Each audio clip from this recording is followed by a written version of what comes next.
Encore 2 ou 3 et ça devrait suffire. À cette heure-ci, Tom est encore au lit, je suppose. Oui, bien sûr. Je vois que tous les ennuis qu'il a eus ne l'empêchent pas de dormir. Quand je pense que tout le monde le croyait noyé quelque part au fond du Mississippi, et le voilà qui réapparaît pendant son propre office funèbre. Et pendant tout ce temps, il se trouvait sur l'île. Mais oui, il se trouvait tout près d'ici avec ses amis Ben et Huck. Merci. Voilà, j'en ai assez. Bon, à tout à l'heure. Mhm.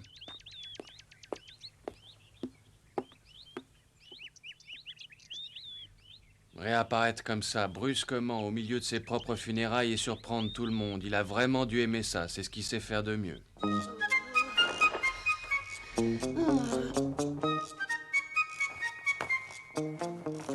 Tom, lève-toi, il faut qu'on parte à l'école. Tom, allez, dépêche-toi ou tu vas encore arriver en retard. Ah, c'était vraiment formidable là-bas, tu sais. Tu veux dire la vie de pirate là-bas, tout seul sur ton île? Ouais, là-bas, on dort tranquillement et personne vient t'embêter le matin en te demandant de te lever pour aller à l'école. T'es allé un peu trop loin peut-être, hein? Et pourquoi ça? Bah parce que tu as manqué l'école pendant plusieurs jours. Oh, j'aurais préféré la manquer pendant des mois entiers. Monsieur Dobbins va sûrement te punir. Oh, et a pas de raison. Il va te fouetter. Tu crois? Oh oui, tu le connais. Il doit t'attendre avec impatience. Mais cette fois, j'irai pas l'en empêcher. Oh, quand j'entends ça, j'ai vraiment pas envie de me lever. Bonjour ma tante. Bonjour, Tom est debout? Non, il a pas l'air très pressé. Toi aussi, tu t'es levé plus tard que d'habitude ce matin. Viens vite prendre ton petit déjeuner. Tom ne va plus savoir où donner de la tête aujourd'hui à l'école. Pourquoi ça? Pour tous les autres élèves de la classe, ce sera un véritable héros après tout ce qui s'est passé. Ah oui, tu crois? Bien sûr, on l'a tous cru mort, noyé dans le Mississippi. Le shérif a fait tirer du canot au-dessus du fleuve, comme on fait dans ces cas-là. Ensuite, il y a eu le service funèbre. Tout le monde était triste à cause de Huck, de Ben et de Tom. Et voilà qu'ils réapparaissent brusquement tous les trois. Et tout à coup, tous les gens qui étaient à l'église sont devenus contents et ont crié au miracle. Oui, finalement, j'ai eu tort de ne pas être plus sévère. J'aurais dû le punir. Ben et Tom sont plus populaires auprès des autres enfants que jamais aucun autre enfant ne l'a été. Il me semble que tout le monde va vouloir les approcher. Je voudrais bien que ça m'arrive à moi aussi. Oh, ne parle pas comme ça, s'il te plaît. Toi, tu es un brave petit, bien obéissant et bien élevé. Tu n'as vraiment pas besoin de faire des bêtises pareilles, comme lui. C'est facile de passer quelques nuits sur une île. Ça l'est beaucoup moins d'être un bon élève. Peut-être, mais les bons élèves ne sont pas admirés par les autres.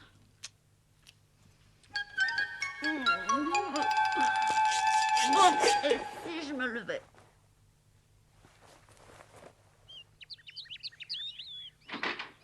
Oh, bonjour Ben. Bonjour Ben. Ça va? On t'attendait.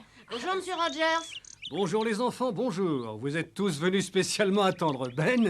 Ouais, bien sûr. On voulait qu'il nous raconte ce qu'il avait fait sur l'île. Ça devait être vraiment passionnant. Oui, il va vous raconter tout ça. Hein, Ben? Tu leur raconteras ce qui s'est passé là-bas. Tu t'es amusé tous les jours? Oui, toutes les nuits. Et il vous racontera avec quel courage il a exploré toute l'île en compagnie de Huck et de Tom, toujours derrière lui. Et il vous parlera aussi de cette terrible nuit sous l'orage. Vous serez très étonnés. Ah ouais, hein, Ben, tu nous raconteras. Ah, il faut vite partir à l'école, il est tard les enfants. Mais Ben pourra vous parler en haute. Hein? Au revoir, papa. À ce soir, mon grand. Oh, Monsieur Rogers, je suis vraiment contente que Ben soit revenu sain et sauf. Oui, il faut remercier le ciel. Vous voyez, c'est bizarre. Ces quelques jours que Ben a passés là-bas ont sûrement été très pénibles. Et pourtant, ils lui ont appris pas mal de choses. Il a mûri de plusieurs années en quelques jours grâce aux épreuves qu'il a traversées. Et en particulier ce terrible orage qui s'est brutalement abattu sur le pays il y a quelques nuits. Il m'a raconté que pendant toute la nuit, il avait dû rassurer Tom et Huck. Vous avez de la chance d'avoir un fils pareil. Au revoir César.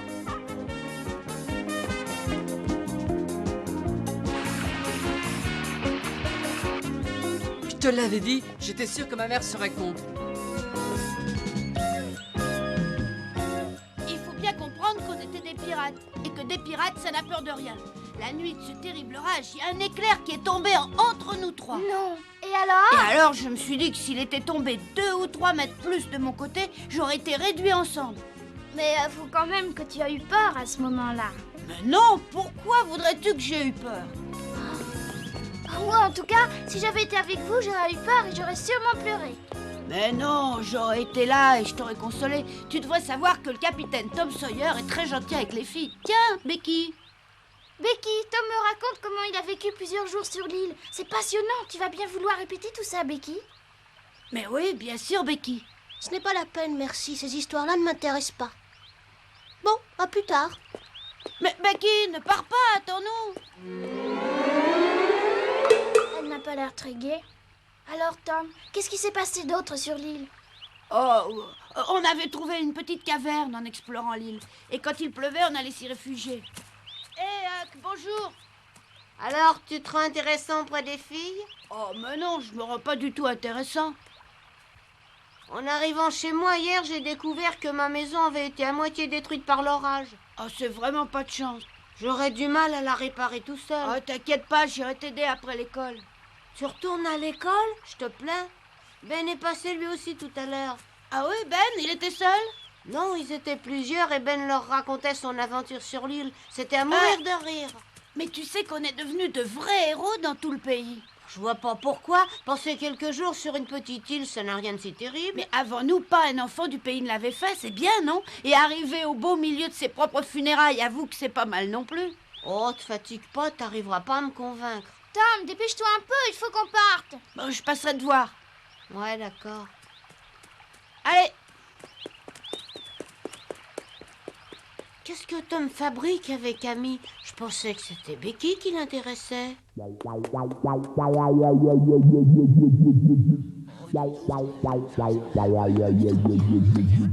faut bien reconnaître que c'était vraiment quelque chose de terrible. Vous pouvez pas savoir ce que ça représente de passer la nuit comme ça au beau milieu d'une île. Je peux vous dire qu'on se sent vraiment peu de choses. Il faut l'avoir vécu pour le comprendre. Et c'est pas drôle de se retrouver trempé sous un orage. Tom en a pleuré cette nuit-là. Tom a pleuré? Oui, il a pleuré. Je sais que ça paraît étonnant, pourtant moi je l'ai vu pleurer. Il a pleuré, tu dis? Longtemps? Et Huck, alors, qu'est-ce qu'il faisait, lui? Oh, il pleurait aussi, vous pensez bien. Et je devais m'occuper de leur remonter le moral. Quand je pense qu'au bout de 2 jours seulement, Tom voulait déjà partir de l'île pour retourner chez lui. Oh, j'aurais jamais cru ça de Tom. Lui qui nous raconte toujours que sa famille l'embête. Ça tente surtout. Oh, et il oui. est à peine parti qu'il veut retourner chez lui. Et toi, t'as pas eu envie de rentrer chez toi? Oui, moi aussi je dois bien avouer que l'idée m'en a effleuré l'esprit. Mais j'ai pensé à tout le mal qu'on s'était donné pour aller s'établir sur cette île. Et je me suis dit que ce serait complètement idiot de repartir aussi rapidement. Et alors j'ai eu une inspiration géniale. J'ai pensé qu'on devrait attendre jusqu'au dimanche pour réapparaître devant tout le monde au beau milieu de nos funérailles. Et après beaucoup de discussions, j'ai réussi à convaincre finalement Huck et Tom. Bonjour Becky, comment tu vas? Ça va, Charlie, merci beaucoup. Avouez que ma petite idée n'était pas si mauvaise. Elle était formidable, tu veux dire? Ah ouais, extraordinaire. Moi, j'avoue que j'y aurais Ah non, jamais jamais pensé. j'aurais pensé. Ah non.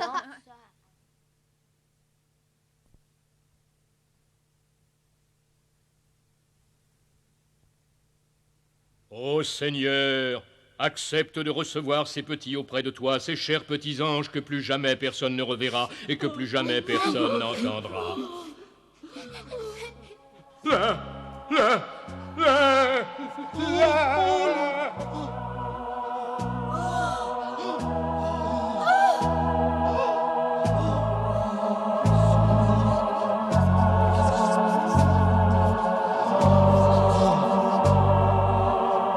Mon chéri, viens dans mes bras.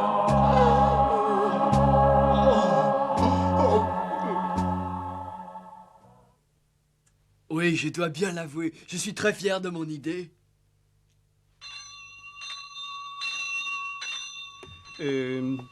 Monsieur Dobbin, s'il vous plaît. Oui, monsieur le directeur. Dites-moi, vous croyez que Ben et Tom viendront en classe aujourd'hui? J'ai vu que Ben était déjà là. Quant à Tom, avec lui, on ne peut jamais savoir s'il viendra. Je pense de toute manière que si ces 2 enfants réapparaissent dans notre école, nous ne pouvons que tous nous en réjouir. Bien entendu. Mais je vous ferai remarquer qu'ils ont manqué la classe pendant 4 jours et sans autorisation. Et cela, monsieur le directeur, je ne m'en réjouis pas. Allons, allons. Oh. On ne court pas dans les couloirs, Tom Sawyer. Vous entendez? Marchez, sinon gare.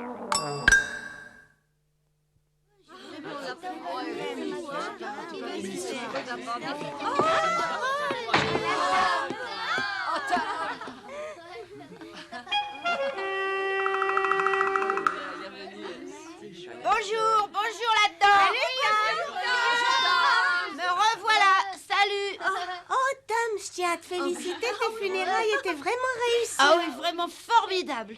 Oui, et d'après toi, qui a bien pu imaginer ce plan? Silence! J'ai raconté à tout le monde avant que t'arrives comment ça s'était passé sur l'île. Pas la peine de recommencer. Ah oui, déjà? Ils ont dû être très surpris. Ça oui, alors? Ah, y a de quoi.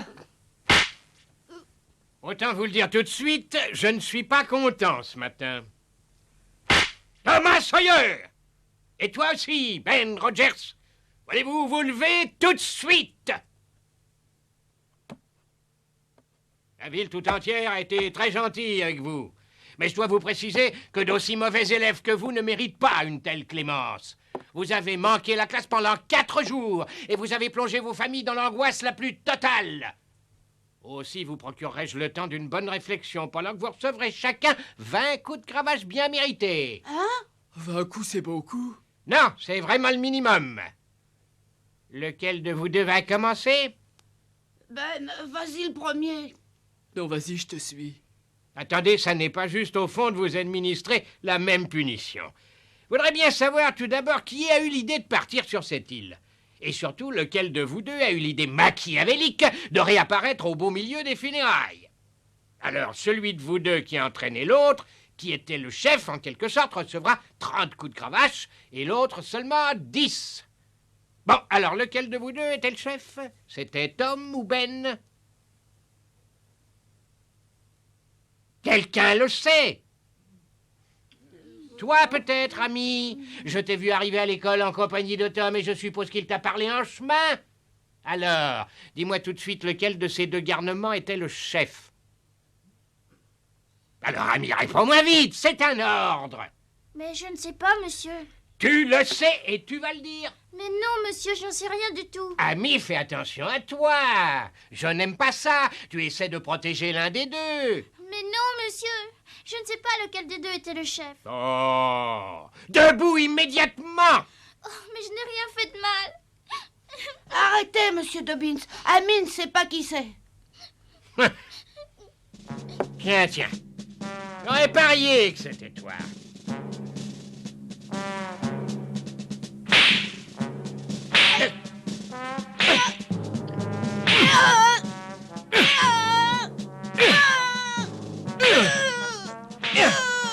J'avais très mal, mais je mettais un point d'honneur à ne pas pleurer devant toute la classe.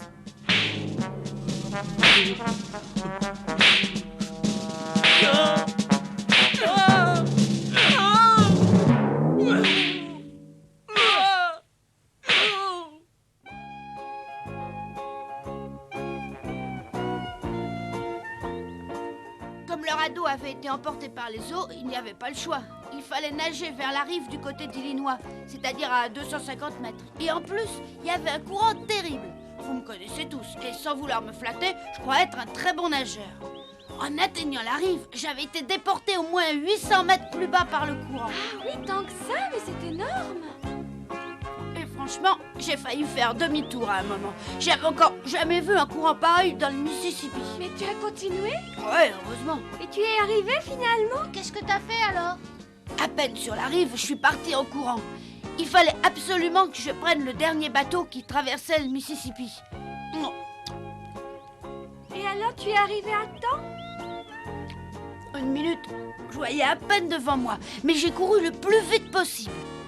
Je ne pensais qu'à une chose, c'était courir vers la lumière que j'apercevais. Mais d'où elle Mais venait, oui, d'où cette elle lumière. venait? Mais du bateau, prêt à partir, que je voyais là-bas. Loin. Pourquoi tu restes à l'écart? Mais c'est Charlie. Si tu veux bien, j'aimerais que tu me lises un passage de ton livre. Attends, je vais le chercher. Et après? Alors, on t'écoute, Tom, qu'est-ce que t'as fait? Oui, bah alors le courant m'a déporté à 800 mètres de l'endroit où j'avais pensé arriver. Heureusement, je suis un bon nageur. Mais tu nous l'as déjà dit tout ça. Dis-nous plutôt si tu es arrivé au bateau à temps. Oh, pardon, oui, le bateau avait pris un peu de retard, ce qui fait que je suis arrivée juste avant qu'il parte. Et grâce à l'obscurité, j'ai pu sauter dans le canot de secours sans être vue.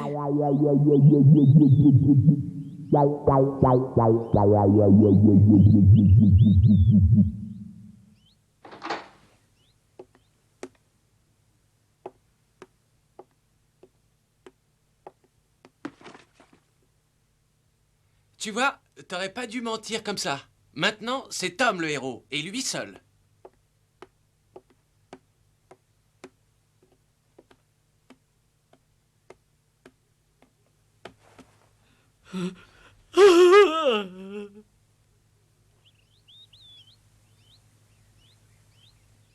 Aujourd'hui, je vais te lire l'histoire d'un héros suisse, là-bas en Europe. Il était très adroit à l'arbalète et s'appelait Guillaume Tell. Tiens, regarde les images. Le tyran qui opprimait le pays l'avait obligé à passer une terrible épreuve. Il avait fait poser une pomme sur la tête du fils de Guillaume pour qu'il la touche avec un de ses traits d'arbalète, pour prouver son adresse. Becky, tu écoutes ce que je te lis ou tu veux que j'arrête? Oh, mais je t'écoute. Guillaume Tell avait offert une pomme à son fils et... Tu vois, t'as pas écouté. Oh, excuse-moi. Je sais bien que tu es comme tous les autres et que tu veux écouter Tom. Non, ce n'est pas vrai. Oh, allez, c'est pas de te défendre, je le sais bien.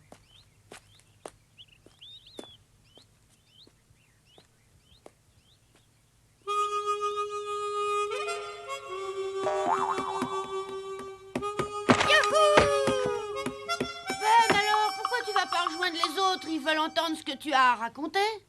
Tu crois vraiment? Puisque je te le dis. Tom, pardonne-moi. Je me suis un peu laissé emporter et j'ai menti sur ce qui nous était arrivé. Qu'est-ce que t'as dit? Par exemple, j'ai raconté que tu avais pleuré et que c'est moi qui avais eu l'idée de rentrer dimanche. Oh.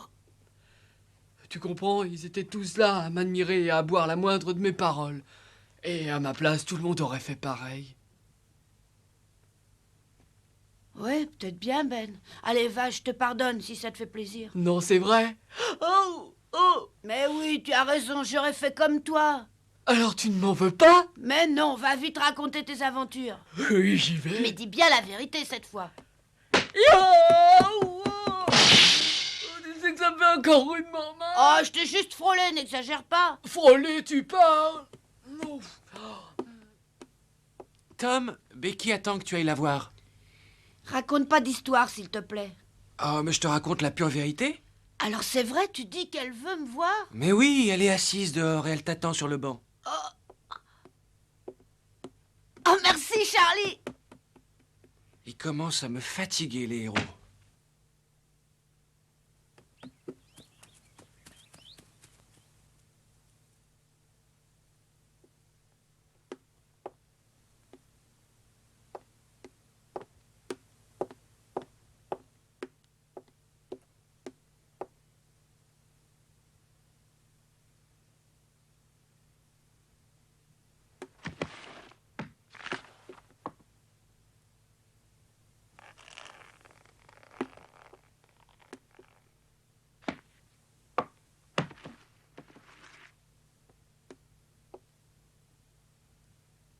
Alors ça y est, tu as vu Tom?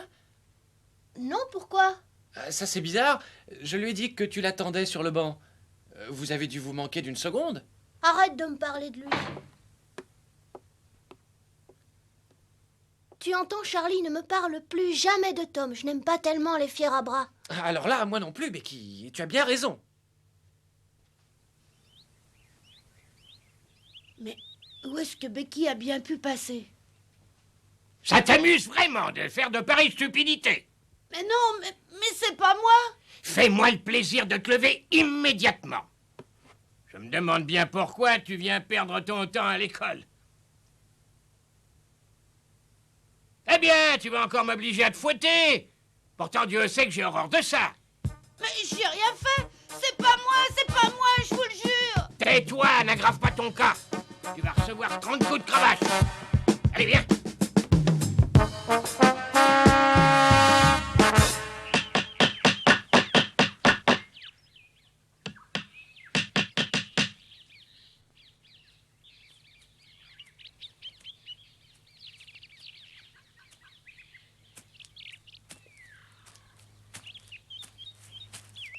Qu'est-ce que tu fais? Dépêche-toi! Oh, c'est pas de chance. Mais je vais pas pouvoir t'aider à réparer aujourd'hui. Ah bon? Pourquoi ça? Oh, parce que j'ai trop mal. Dès que je bouge, j'arriverai pas à grimper jusque là-haut. Qu'est-ce que tu racontes? C'est encore une excuse pour aller prendre le thé chez Becky? Oh non, alors, c'est malheureusement vrai, j'ai très mal. Oh, attends un peu et tu seras bien obligé de me croire.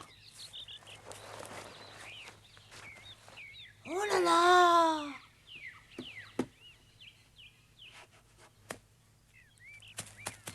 Alors, tu vois? Oh, Tom, c'est affreux.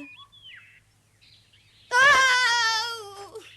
C'est pas la peine de cracher dessus, ça servirait à rien. Oh, je me suis fait fouetter 2 fois. Je te plains, tu sais. Oh, et attends, ça s'est toujours pas arrangé avec Becky. Non? Non, elle m'a évité pendant toute la journée. Oh, pauvre vieux, c'est une sale journée.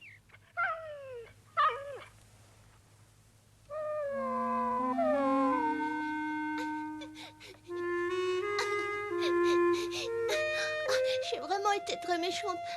Je savais que Tom n'avait rien fait et que c'était Charlie le coupable, mais j'ai rien dit. Mais demain, je parlerai à Tom. Je me suis assez montrée égoïste.